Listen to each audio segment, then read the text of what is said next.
야채가 엄청 많이 들어가. 책도 나오고 축하드려요, 작가님. 축하해요.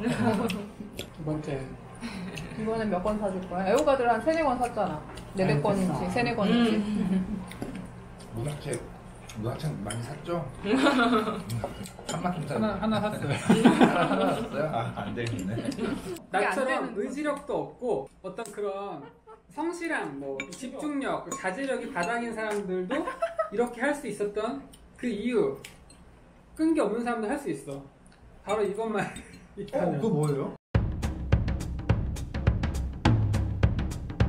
자, 그래서 얘기해 볼까요? 어떻게 앉아야 되지? 사실 저희가 정영수 작가님 이번에 2번째 모신 거잖아요. 작년 여름에 한번 모셨을 때 진짜 글쓰기를 너무 어려워하는 작가로 제가 모셨었는데 그 사이에 좀 업데이트된 근황이 있다고 들어서 그 얘기도 좀 짚고 넘어갈까 봐요. 아, 네. 드디어 이번에 제가 책이 나왔습니다. 너무 짜고 치는 것 같은데 그런 건 아니고. 새 책이 나왔는데요. 내일의 연인들이라는 소설집이고요. 그냥 뭐 관심 한번 가져주세요. 근데 낮에는 회사 생활을 하시고 밤에 주로 작업을 하시잖아요. 이런 생활 패턴 같은 것들이 금방 익숙해지진 않았을 것 같아요. 일과는 어떻게 되는 거예요, 구체적으로? 뭐랄까, 비상시와 평시가 있는데 평시에는 7시 반에 집에 와요. 그래서 바로 나가서 달리기를 하고 간단히 밥을 먹는 거죠. 어쨌든 먹고 치면 9시가 돼요. 그때부터 12시까지 저한테 3시간 있는 거죠. 2시간은 글을 쓰고 1시간은 책을 읽고 그런 식으로 보통 분배를 하는 거죠. 그러니까 아주 바람직한 상황일 때. 그게 평시? 네, 평시이고 비상시에는 사실 일이 끝나고 뭔가를 하는 게 쉽진 않거든요. 일단 정신력을 너무 많이 소모해가지고. 회사 그렇게 힘드니? 회사에서 그 상사 비위 맞추기 이런 것도 쉽지 않아가지고 너무 힘들어가지고 돌아오면 진이 다 빠지는 거예요. 그래서 적당히 가볍게 저녁 해결하고 자는 거예요. 9시쯤 자서 다음날 아침 4시에 일어나죠. 그래서 똑같이 3시간이 돼요. 그러면 1시간 책 읽고 2시간 글쓰기. 회사 다니고 있지만 소설가로 등단하고 싶다 하시는 분들도 계실 것 같고 그런 분들한테 좀 도움될 만한 얘기를 해주실 수 있을 것 같네요. 제가 윤정 씨한테 처음에 말씀드린 게 있는데 회사 일을 하면서 다른 일을 하면서 뭐 학생이든 회사원이든 다른 일을 하면서 글을 쓰고 싶다 그런 분들에게 있으면 좋은 게 하나 있는데요. 그게 저는 뭔지 몰라요. 여천 씨가 아까 얘기했어. 아 진짜? 어떤 내적 욕망이 있어요. 근데 그 내적 욕망이 그거였구나. 네. 제가 일하면서 책을 냈다고 하면은 아니 어떻게 그렇게 의지력이 있어가지고 글을 썼냐. 나는 집에 가면 뭐 잠만 오던데 이런 식으로 얘기하시는 분들도 있는데 제가 진짜 의지력이 진짜 바닥이거든요. 그리고 집중력도 없고 뭐 성실하지도 않고 그런데 전 소설가로 데뷔하기 전부터 일을 했거든요. 맞아. 원래 직장 생활을 하다가 등단했잖아요. 네. 원래 편집자로 일하다가 소설을 쓰고 싶다는 생각이 들어가지고 소설을 쓰기 시작했고 데뷔한 후에도 계속 일을 하면서 소설을 썼거든요. 그래서 지금까지 제가 그렇게 많이 쓰진 못해서 데뷔한 지 이제 한 6년쯤 됐는데 2권의 책을 냈어요. 근데 그래도 이만큼 할 수 있었던 것은 어떤 저의 의지력과 저의 성실함과 집중력. 네, 집중력이 부족한 것을 어떤 상쇄할 수 있는 그런 것을 보완할 수 있는 무언가가 있었기 때문인 거죠. 그게 저는 이제 어떤 내적 욕망이라고 생각하는 거예요. 굉장히 추상적으로 들릴 수도 있을 것 같은데 이 내적 욕망이라는 것은 개발도 가능하고 훈련이 되는 거예요. 네, 증폭시킬 수도 있고 이것을 이용할 수도 있어요. 간단히 예를 들어서 너무 좋은 소설을 쓰고 싶다. 정말 대단한 무언가를 쓰고 싶다라는 강한 욕망이 있어요. 그게 저를 움직이게 하는 거거든요. 20대 때도 막연히 그냥 소설가가 되고 싶다라고 생각했었어요. 그때 어떤 그 내적 욕망이 지금보다 강하지 않았어요. 되고 싶다, 뭐 하고 싶다, 쓰고 싶다, 뭐 이 정도였던 거죠. 근데 이것을 더 강화하다 보면은 도저히 이걸 하지 않고는 배길 수 없는 순간이 오는 거죠. 다른 모든 게 다 재미가 없어지는 거예요. 내가 정말 좋은 소설을 쓰고 싶다. 그게 나의 어떤 욕망을 채워줄 수 있는 유일한 일이다. 이렇게 생각이 들면은 다른 것들이 눈에 안 들어오는 거죠. 진짜 입맛도 없어질 정도로 매일매일 그 생각밖에 안 드는 거예요. 왜 굳이 욕망이라는 말을 쓰냐면은 어떤 욕심과도 다르고 열정과도 달라요. 열정 같은 것은 어떤 에너지 같은 거여서 불태울 수 있는? 근데 불이 타버리면 끝나는. 이 욕망은 어떤 그 내면의 되게 깊은 곳에 있는 불씨 같은 거죠. 땔감을 더 넣어주면 그게 점점 더 강한 불씨가 되는 거예요. 내가 이제 너무 힘들어. 지쳤어. 그래도 쓰지 않고는 못 베기는 거죠. 좀 힘들어도 내가 자리에 앉을 수 있도록 해주고, 자리에 앉아서 그러지 안 풀리더라도 풀릴 때까지 고민하고 계속 그걸 시도해보도록 만드는 그런 원동력이 되는 거죠. 뭐 소설을 왜 쓰고 싶은가요? 그런 뭐 본인이 생각하잖아요. 난 소설을 왜 쓰고 싶지? 얼마나 쓰고 싶지? 어떤 사람은 정말 이런 모든 것을 고려할 필요도 없이 완전 강력한 욕망과 열정과 에너지로 가득 차서 단숨에 써내려고 하는 사람들도 있죠. 그런 식으로 데뷔작을 쓰고 두 번째 소설을 쓰고 뭐 그렇게 되기도 하는데, 지금 이 영상을 보시는 분들은 어떤 쓰고자 하는 의지와 나름의 욕망은 있지만 이렇게까지 밀어붙여서 끝까지 아직 해보지 못한 분들이 아닐까 싶어요. 그런 시기가 있었지만 지금은 좀 지쳤거나, 결국에는 아주 간단히 말하면 좋은 소설을 쓰고 싶은 욕망이 있다. 그럼 정말 좋은 소설을 보면은 그 욕망이 늘어날 수밖에 없어요. 아, 이런 거 바로 이런 느낌인가? 바로 이런 거 쓰고 싶어 이런 느낌이에요? 그쵸. 간단히 말하면 그거죠. 그래 이거야. 나 이런 거 쓰고 싶어.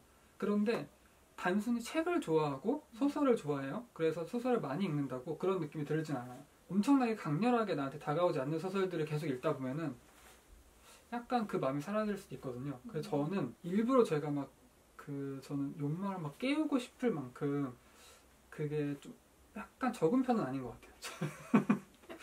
저는 약간 좀 그게 좀 강한 편이긴 한데, 정말 좋은 소설을 쓰고 싶다, 정말 대단한 무언가를 쓰고 싶다는 생각이 정말 강하거든요. 근데 그게 더 강해지는 거예요. 좋은 소설을 저는 계속 보거든요. 작가님이 그러면은 곁에 두고 이것은 나의 교본이다, 나의 정전이다 이러는 소설 몇 개만 얘기해 주세요.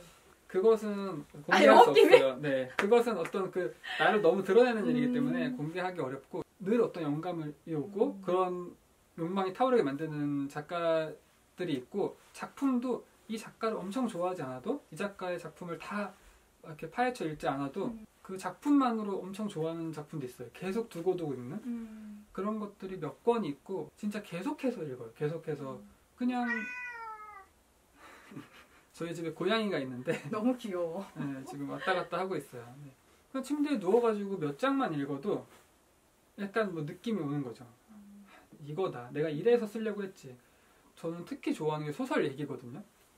내가 읽은 소설 얘기, 읽지 않은 소설 얘기, 뭐 이런 게 나왔다더라, 아니면 이런 새로운 소설이 나왔다더라, 아니면 이 작가가 신작이 나왔다더라, 아니면 난 이런 소설을 쓸 거다. 그렇게 얘기를 한참 하고 나면은 또 이제 강한 또 이제 뭐 어떤 그런 자극이 생기는 거죠. 이런 자극은 사실은 오래 가진 않아요. 그런데 이 자극을 계속 주면은 매일매일 하는 게 이거인 거예요. 뭐 상황이 다 이렇게 주변에 문학을 좋아하는 친구들이 많거나 뭐 직업이 편집자거나 그러진 않으니까 결국에는 좋은 작품을 계속 읽는 게 어떤 욕망을 계속 키워내는데 중요한 역할을 해주는 것 같아요.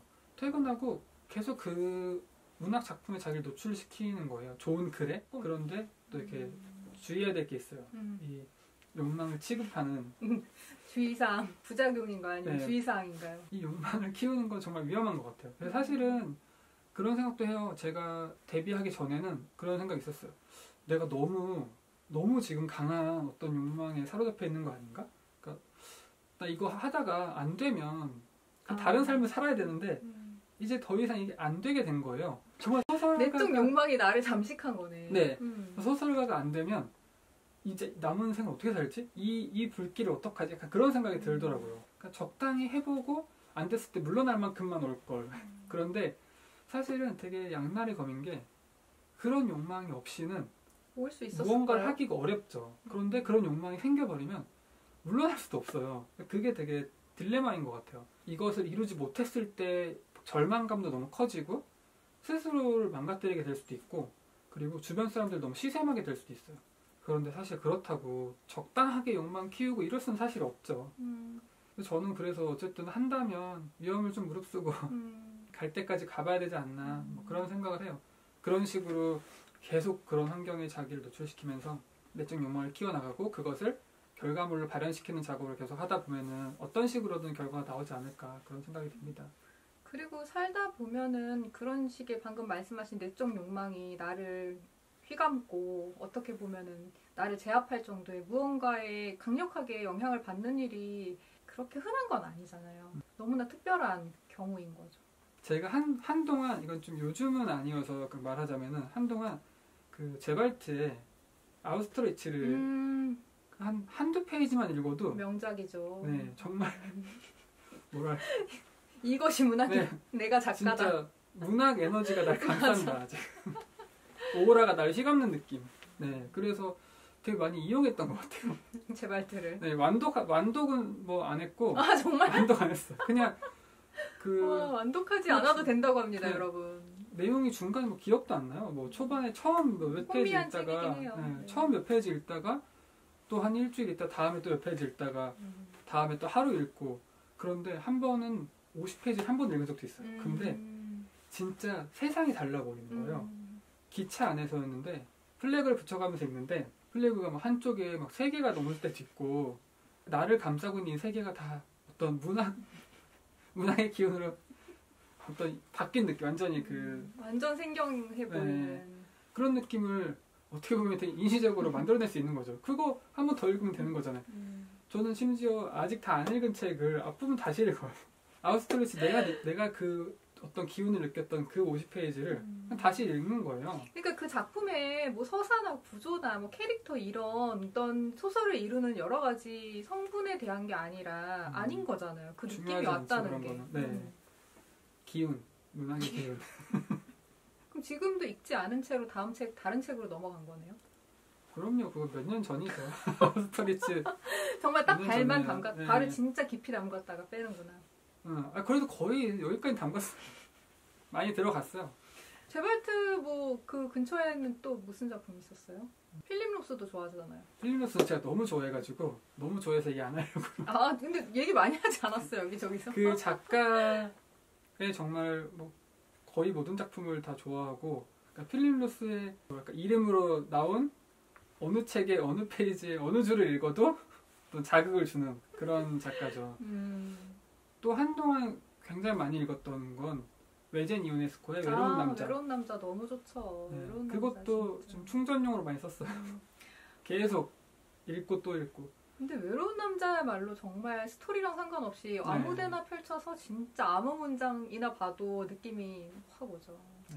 제가 살짝 말씀드렸지만 정영수 작가님은 회사원으로 일을 하다가 잠깐 그만두고 대학원에서 문학을 공부를 하고 다시 취업을 해서 지금 직장인이 된 건데 대학원에서의 시간이 도움이 됐는지 좀 궁금해요. 그 얘기 좀 해볼게요. 간단히. 대학원 생각은 전혀 안 한 채로 글쓰기를 시작했어요. 저는 30이 넘어서 글을 쓰기 시작했거든요. 해외문학 편집자로 일하고 있으면서 글을 쓰기 시작했는데 너무 읽고 싶은 게 많아지더라고요. 글을 쓰다 보니까 내가 되게 부족하구나. 정말 많이 읽고 많이 쓰고 싶다. 근데 시간이 절대적으로 부족하다. 그런 생각이 들어서 대학원에 가야겠다고 생각한 거죠. 제가 이제 결혼도 한 상태였는데 회사를 그만둘 핑계가 없는 거예요. 그러니까 회사를 그만둬야지 내 시간이 있는데, 아까 초반에 말했던 약간 지금 배치된 상황이긴 한데, 네, 저는 이제 어떤 몰입하는 어떤 시간이, 짧은 시간이 필요했던 건데, 그거를 하려면 대학원을 가야겠다고 생각을 했고, 내가 어떤 들어가기 어려운 곳에 들어갔다? 이런 거를 좀, 뭐랄까, 장인 장모님한테 좀 증명할 필요가 있었어요. 면목이 좀 없으니까 2년 동안 많이 읽고 많이 쓰고 했는데 저는 정말 많이 도움이 됐어요. 대학원에서 수업도 좋았지만 거기서 같이 글을 쓰는 사람들 만나서 계속 아까 말하는 것처럼 자극을 주고받고 욕망을 키워나가고 그런 식으로 하는 것도 좋았고, 실제로 많이 읽었어요. 많이 시간이 어쨌든 과제도 읽고 쓰는 거니까 2년 동안은 정말 많이 읽고 쓴 것 같아요. 그 중에서 읽은 게 더 많기도 하고 이런 생각을 한 거죠. 그러니까 일을 하다가 대학원을 가니까 하루에 제가 원래 벌던 돈이 있잖아요. 뭐 이를테면 일당으로 계산되는 그거를 생각하니까 그냥 대학원 다니는 동안에 하루가 그 비용을 들여야 되는 하루인 거예요. 그렇게 생각하니까 대학원에 다니는 시간을 그렇게 막 쓰기가 어렵더라고요. 그래서 좀 열심히 좀 했던 것 같아요. 그때 많이 읽고 쓰고. 그런 게 도움이 됐을 것 같은 게 계속 학생인 채로 대학원에 갔을 때는 이 하루에 내가 사실 일을 했으면 얼마를 벌 수 있다라는 감각이 생기기는 좀 어렵잖아요. 근데 일을 하시다가 네. 들어간 거니까. 내 노동의 가치가 너무 정확히 이제 나와 있으니까 그러니까 돈을 벌던 입장에서 쓰던 네. 입장이 되니까 네. 그게 확실히 좀 보이죠. 거의 뭐 그 정도. 대학원은 정말 플렉스하는 느낌으로 나의 시간, 돈을 이제 환산해서 쓰는 거죠. 그러니까 허투루 할 수 배움으로. 없었겠구나. 마지막 학기 시작되기 직전에 이제 창작가 비평 신인상에 대해서 다행히 데뷔를 하게 됐고, 그리고 또 대학원 졸업하기 직전에 또 이력서를 써가지고 아, 이제 준비하셨구나. 네, 이 이후의 바로 삶을. 2년, 딱 2년까지만 처음에 이제 생각을 했었거든요. 그래서 2년 됐을 때 이력서 열심히 써가지고 또 다시 회사 생활을 시작해서 그 이후로는 계속 청탁이 오면은 글을 쓰고 그런 식으로 살아온 거죠. 전업 작가로 살고 싶다는 생각은 안 하세요? 어쨌든 먹고 살아야 되는 문제가 있고, 뭐랄까, 내 욕망이 거기까지 가닿지 않은 거죠. 내 욕망이 뭐 완전히 막 그렇게 올곧고 막 그 순수한 그런 욕망이었으면은 소설을 위한 투신을 했을 수도 있죠. 근데 저도 현대사회 문명인으로서 욕망도 있고 하다 보니까. 네. 대학원에서 등단하기 전에도 주변 친구들은 좀 등단하고 아, 난 언제 등단하지도 조금 비슷한 맥락인데 그럴 땐 어땠어요? 사실 등단에 대한 생각은 조급하진 않았는데 불안함은 엄청 컸죠. 그런 얘기 하잖아요. 올드보이에서 모델수가 나 몇 년 여기 있어야 돼. 그거만 알려줘. 이렇게 얘기하잖아요. 그런 것처럼 그러니까 등단이 뭐 남들이 2년 걸리는데 나는 3년 걸린다, 4년 걸린다 이렇게만 말해주면 괜찮아요. 근데 안 될 수도 있다고 생각하면 이번 기회 놓치면 또 안 될 것 같고 영영 안 될 것 같고 그런 생각들이 있기 때문에 되게 굉장한 불안증에 시달리게 되죠. 그 불안함 느끼시는 분들 되게 많을 것 같아요. 저희 구독자분들도 그렇고 네. 어떻게 하면 좀 나아질까요? 등단에 대한 불안함? 불안함은 안고 가야 되는 문제 같아요. 그거야말로 남이 해결해 줄 수 없는, 그러니까 어떤 조언으로도 사실 해결할 수 없는 문제인 것 같아요. 내가 거의 최후까지 싸워야 될 어떤 두려움일 수도 있어요. 그 불안감이. 자기 일을 가지고 퇴근 후에 무언가를 하시는 분들이 아마 많을 거예요. 그게 글쓰기가 꼭 아니더라도. 그래서 한번 얘기를 나눠보고 싶었고, 이 바쁜 현대 사회에 끝까지 이 영상 봐주셔서 감사하고요. 그럼 다음 영상에서 또 뵙겠습니다. 난 이렇게 인사하고.